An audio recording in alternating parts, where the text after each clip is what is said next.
les decía que de Anaximandro tenemos tanto fragmentos como noticias. Ahora, si nos fijamos, los fragmentos son solo estas 6 cositas que están aquí. Uno va a decir, ¿eso es todo? ¿Qué cosas, no?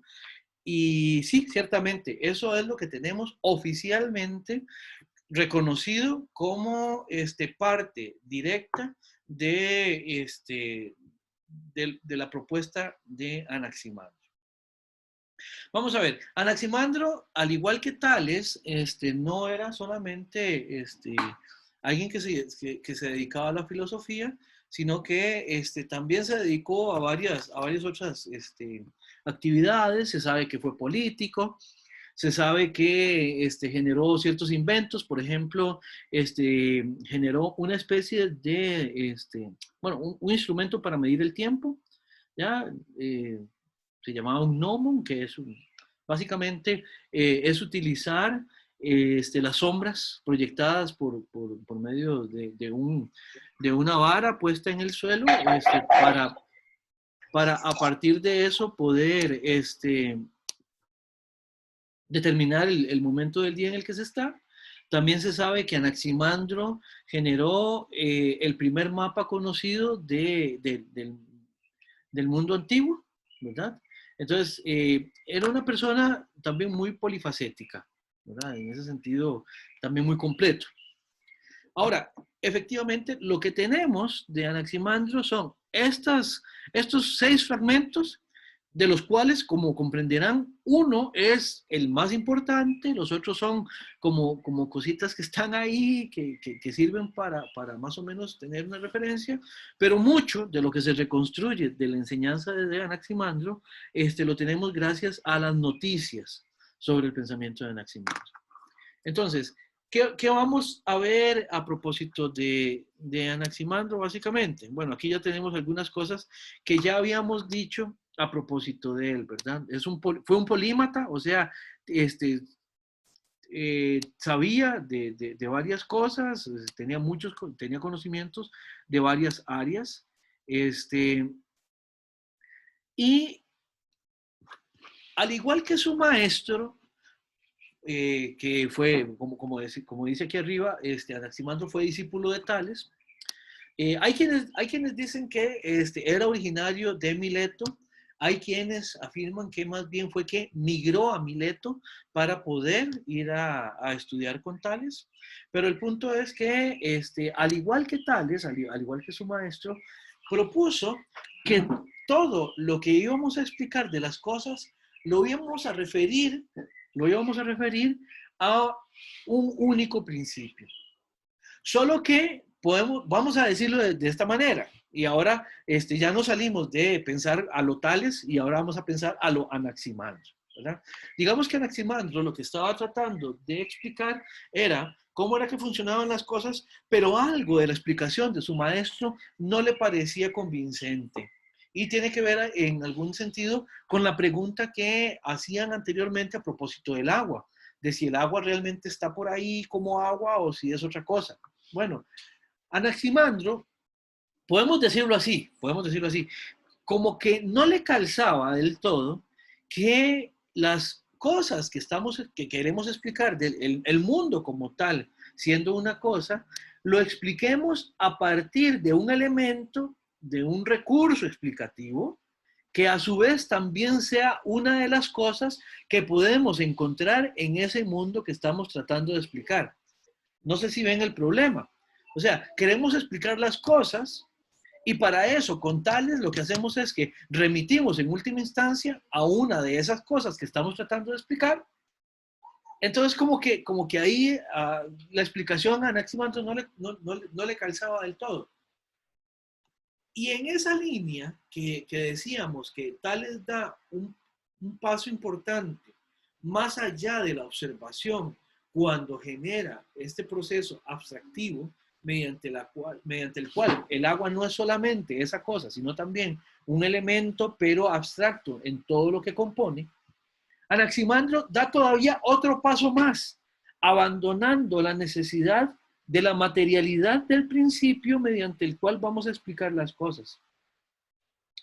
Y Anaximandro, entonces, en el primer fragmento que vimos anterior, en la pantalla anterior, en la lámina anterior, él lo que nos va a estar manifestando es que este principio, la idea del arjé que él va a proponer, es lo indefinido. Ahorita vamos a ver cómo eso lo podemos explicar.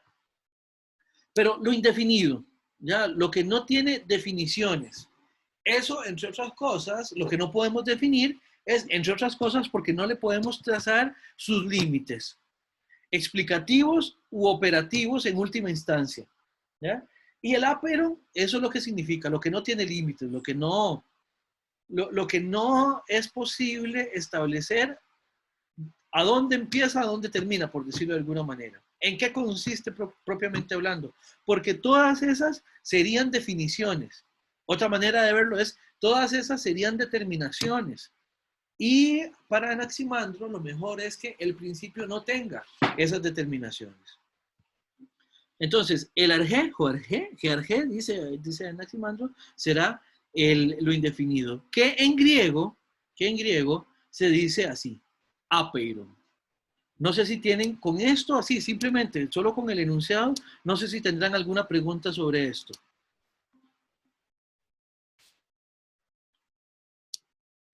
Bien, entonces avanzamos. Vean aquí esta parte del gesto explicativo de Anaximandro. ¿Ya? Aquí vamos a encontrar de nuevo algo que de alguna manera ya habíamos explicado, por lo menos introductoriamente en la clase anterior. Aquí tenemos un concepto que es apeiron. Apeiron es una palabra que en griego se utilizaba, digamos, no es que Anaximandro se la esté inventando, sino que él tomó apeiron, que es realmente un adjetivo. Es un adjetivo usual, digamos, en griego, en el griego que ellos hablaban. Entonces, ¿qué es lo que hizo Anaximandro? Tomó el adjetivo apeiron y le agregó este to. Este to es un artículo neutro en griego. Es el equivalente a nuestro lo. ¿Ya? Entonces, apeiron, que es el adjetivo que significa indefinido o sin límites, le agregó este artículo y lo convirtió a partir de ahí en un concepto que va más allá de lo que significa como adjetivo. Lo convirtió en toda una categoría a partir de la cual vamos a tratar de explicar las cosas. Lo que explica las cosas, el principio de las cosas, dice Anaximandro, el arjé es lo indefinido, to apeiron. ¿Ya? Vamos a ver, ¿cómo se puede utilizar el adjetivo apeiron? Algo que no tiene límites es algo que por su magnitud se escapa de nuestro conocimiento, por ejemplo, en la experiencia o en una noción que permita abarcar la totalidad de aquello que estamos explicando con él. Por ejemplo, ¿qué era apeiron? En este caso, ¿qué era apeire para los griegos en ese momento? El mar.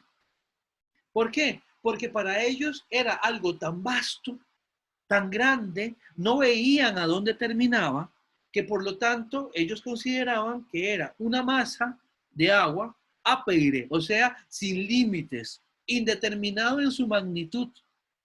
¿Lo ven? Esa era la función, digamos, cotidiana que tenía el adjetivo apeiron. Pero una vez que lo convertimos en categoría, lo resemantizamos. ¿Qué quiere decir que lo resemantizamos? Quiere decir que le vamos a transformar la carga del significado que tiene para que ahora, además de seguir siendo el adjetivo que es, además se convierte en un término filosófico que carga un contenido explicativo que nos permite, en el caso de Anaximandro, utilizarlo como el arjé a partir del cual todas las cosas se pueden explicar. Vamos a ver, Jessica puso que no le quedaba claro lo que era indefinido. Bueno, clarísimo no nos puede quedar, porque lo indefinido, precisamente, entre otras cosas, carece de cualquier tipo de definición o de delimitación que nos permita tener de él una noción clara, así directamente. Pero no sé, Jessica, si con esto aporto un poquito a que entienda un poquito mejor qué es el Apeiron para Anaximandro. Jessica. No, sí, ya, hasta con esta diapositiva ya me quedó un poco más claro. Gracias. Perfecto, perfecto. Ahora, entonces, vamos a ver, ¿qué es el Apeiron? Porque, vamos a ver, yo antes ya les he dicho, les digo yo, ustedes pueden pensar en el concepto de árbol, podemos pensar en el concepto de silla, que ha sido uno de los ejemplos recurrentes en el curso, podemos pensar en el agua, ¿verdad? Pero, ¿qué es lo que pasa con el Apeiron? El Apeiron, les pregunto, a ver quién se anima, ¿el Apeiron lo podemos pensar? No, si nos dice que es algo de distinta naturaleza y nosotros pertenecemos a esta naturaleza, yo supongo que es algo que está fuera de nuestro conocimiento. Mm, directamente está fuera de nuestro conocimiento, ciertamente. No lo podemos pensar en el sentido evocativo de la palabra pensar. Así como cuando, por ejemplo, si yo les digo en este momento, ojo el ejemplo, si yo les digo a ustedes, por favor, pase lo que pase, no piensen en este momento en una vaca, ustedes no pueden hacer eso. ¿Por qué? Porque evocativamente el concepto que les estoy pidiendo que excluyan de su pensamiento en este momento, si yo les digo, no piensen en una vaca, por favor, pase lo que pase, no piensen en una vaca. Yo estoy seguro que ustedes en este momento no pueden sacarse la vaca de la cabeza. ¿Por qué? Porque lo activamos, lo activamos. El problema es que con el Apeiron, por más que queramos, no lo podemos evocar en el sentido que estábamos diciendo anteriormente. ¿Por qué? Porque no podríamos, porque no tiene ningún tipo de rasgo, ni de característica, ni de determinación, a partir de lo cual podamos pensarlo. Profe, Dígame. se puede asociar con la nada. O sea, Eh, aquí es algo, pero la nada, cuando pensamos de por sí en algo que es nada, ¿cómo lo asociamos también? ok, vamos a ver. La diferencia entre la nada y el Apeiron es efectivamente eso que usted señala. El Apeiron, efectivamente, para la propuesta de Anaximandro, el Apeiron existe, la nada no. El Apeiron causa cosas, la nada no puede ser causa. ¿Por qué? Porque la causa no existe. Perdón, la nada no existe. Y si no existe, no puede entrar en relación de ninguna índole con las cosas, mucho menos en relación causal con las cosas. El Apeiron para Anaximandro es algo que está ahí, que es completamente, absolutamente indefinido, sin límites, ¿ya? Pero sí está ahí. Esa sería una diferencia. ¿En qué se parece a la nada? En que evocativamente la nada tampoco es un contenido, ¿verdad? Tampoco es que cuando decimos la nada, no podemos pensarla ni representarla de ninguna manera. No sé si ustedes leyeron La historia interminable de Michael Ende o si vieron la película, ¿verdad? La nada en esa película es interesante, ¿verdad? Porque la nada avanza como una oscuridad y como una destrucción que cada vez se va comiendo más y cada vez más se va comiendo fantasía. No sé si conocen la historia. Si no la conocen, se las recomiendo. Así, pero muchísimo. ¿Ves? Pero la nada avanza. Y además en la película la representan como una gran oscuridad y en algún sentido como un cierto desorden. ¿Ya? Pero eso no es la nada. Eso no puede ser la nada. La nada no puede avanzar, porque la nada no es. La nada no puede, no nos amenaza, porque no es. ¿Se entiende? Y la diferencia con el Apeiron de Anaximandro es que el Apeiron sí existe. Anaximandro sostiene que existe. De hecho, es tal vez estas son de las pocas cosas que podemos saber del Apeiron. La primera cosa es que existe, efectivamente. La segunda cosa, que opera porque es causa de todo lo demás. Y ahorita vamos a ver un par de cosas más que están aquí en esta otra columna. Pero ahorita el punto es, el elemento, el arjé, es lo que nos permite explicar las cosas, pero él mismo no es una cosa. Y en ese sentido, podríamos decir, es todavía más abstracto que el arjé que propone Tales. ¿Se entiende? Preguntas, por favor. Preguntas, comentarios. Profe, Adelante. bueno, ahora sí, que, bueno, lo que me preguntaba era si más bien ese pensamiento de Anaximandro no se puede más ver bien, no se puede ver más bien como una regresión en el pensamiento, porque bueno, parece que de cierta manera puede volver un poco al mitos, más considerando también a Anaxímenes, que para él el arjé es el aire, digamos, para tal es el agua, Ajá. y él vuelve como algo como indefinido, de origen difuso, que no se sabe qué es. Entonces, no sé, me pregunto si más bien se puede ver ese salto como una regresión en el pensamiento. Ok, le diría dos cosas. La primera es que con respecto a Anaxímenes y su propuesta sobre el aire, estamos ante un compañero de clase de Anaximandro, por así decirlo. Anaxímenes también fue discípulo de Tales. Anaxímenes también recusó el explicar las cosas a partir del agua y él lo que utilizó fue otro principio, que es el aire con un funcionamiento que es distinto. El funcionamiento que él genera es que todo se explica a partir de la rarefacción o la condensación del aire. En ese sentido se parece más a Tales en el sentido más material del principio, de alguna manera, ¿verdad? Pero ¿en qué sentido? Bueno, yo le diría que esto del Apeiron como una regresión, yo no lo entendería así por la siguiente cosa. En el mito, más bien, si usted lo ve, el mito explica a partir de cosas que más bien son muy definidas. Tal vez a excepción de los mitos donde lo fundante es el caos. Pero el caos, sea como sea, también remite de alguna manera al orden como una especie de su negativo. Y el caos, en ese sentido, tal vez se podría parecer un poco en alguno de los sentidos, en alguno de los sentidos que uno puede encontrarse explicaciones sobre el Apeiron. Esto lo retomo dentro de... Deme un minutito y retomo eso después. Ahorita, yo lo que le diría es, vea por ejemplo, en los mitos generalmente, más bien la explicación es súper concreta. ¿Qué me explica el mundo? ¿Qué sé yo? No sé, una divinidad que lo crea. O, no sé, una tortuga que tiene en su caparazón a 4 elefantes que lo sostienen.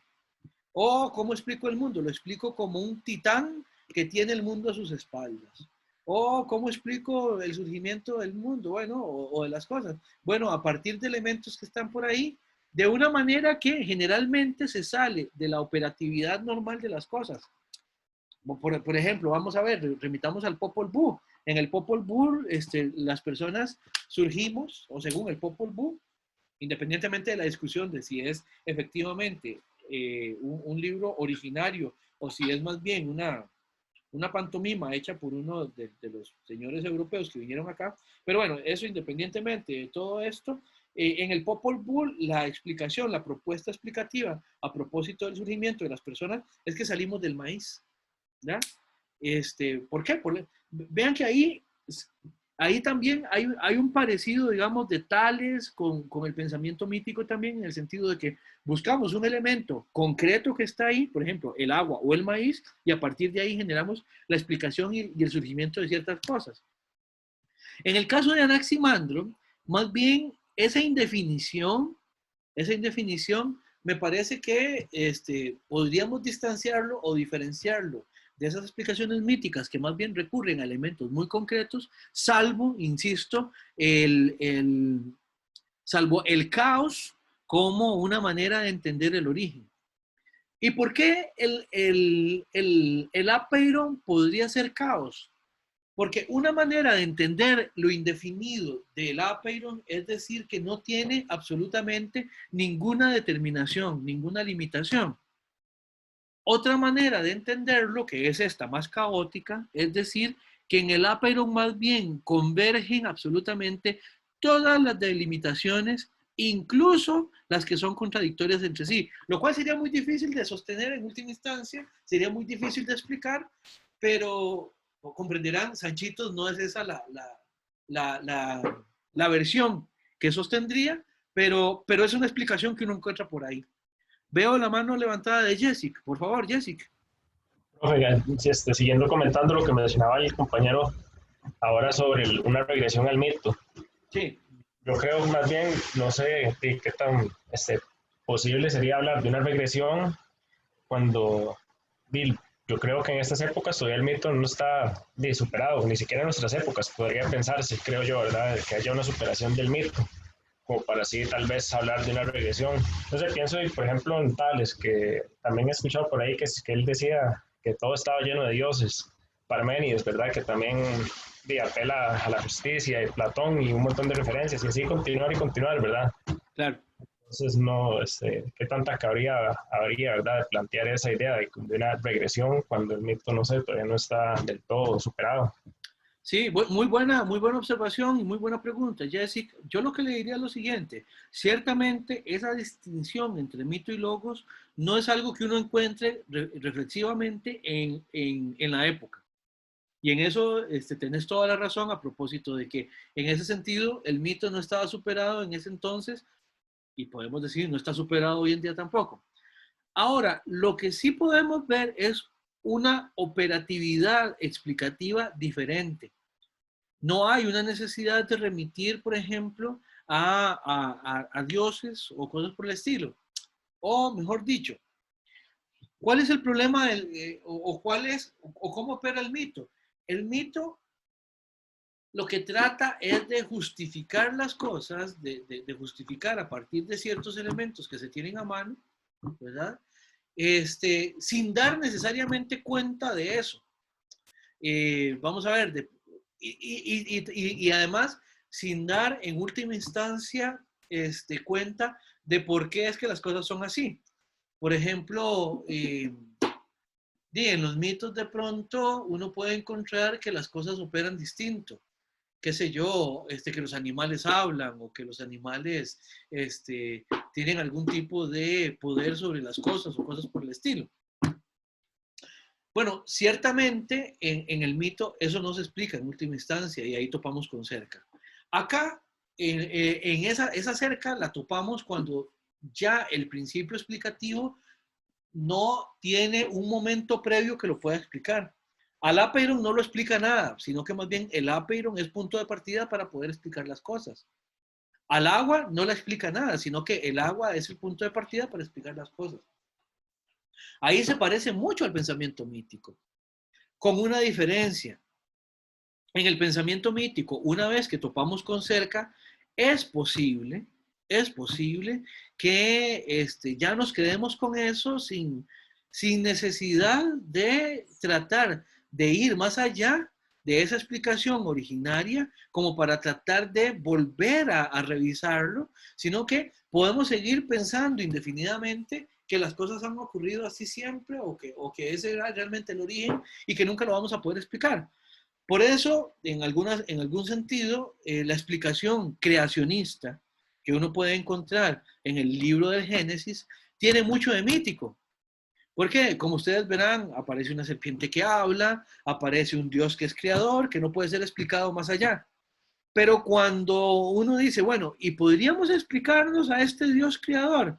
La respuesta, dentro de la tradición donde está inscrito el texto bíblico y el relato de la creación, nos va a decir, no, Dios es el absoluto y definitivo punto de inicio de todo lo demás.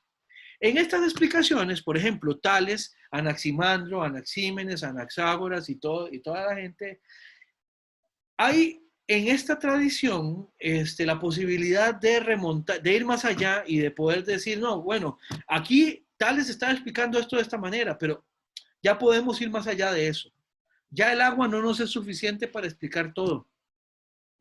Eventualmente podemos decir, ya el apeiron que Anaximandro lo sugirió como una posibilidad explicativa, ya no nos es suficiente. Y por lo tanto tenemos que buscar una respuesta que sea distinta.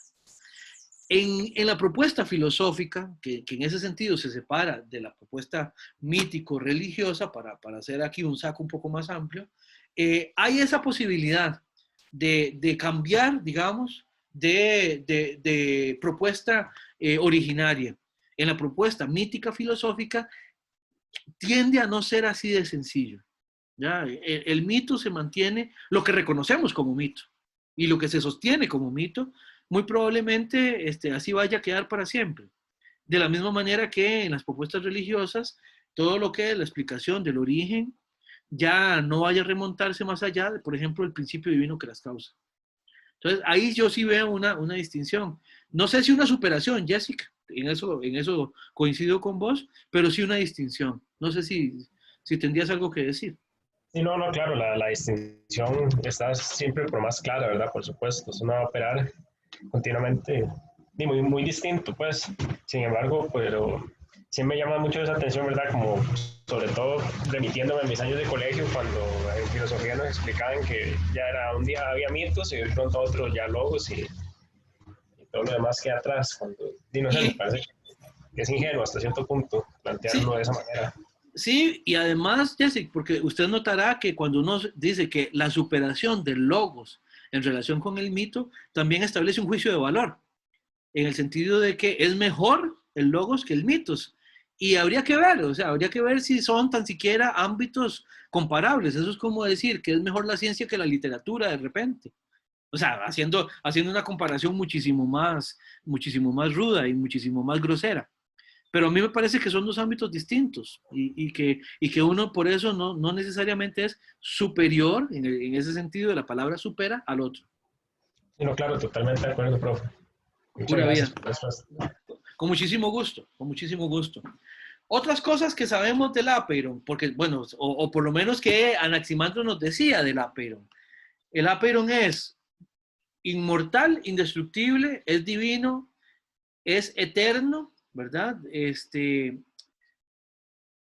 De nuevo, aquí aparece esta condición de divinidad del principio, pero eso no significa que al Apeiron le podamos rendir culto. Por eso es una manera no religiosa de entender esa divinidad del Apeiron. Yo quiero que en ese sentido nos mantengamos siempre dentro de los contenidos filosóficos, de la noción de qué es divino de estos conceptos, ¿verdad? Y luego es origen, de él nace todo y en él todo se disuelve. Es lo que genera el devenir de las cosas, o sea, el devenir, recuerden, el cambio, que las cosas surgen en algún momento y dejen de ser en otro. ¿Ya? En ese sentido, es claro que el arjé es principio. Otras cosas que podemos ver es que todo lo abarca y todo lo gobierna, ¿verdad? Todo, la metáfora del kubernan, que es el verbo que utiliza Anaximandro en griego, es como quien va pilotando un navío, una nave, un bote, ¿verdad? Es el que le da dirección, o sea, el que le imprime el movimiento al mundo, a las cosas, les da una dirección, les da también una forma de proceder, ¿verdad?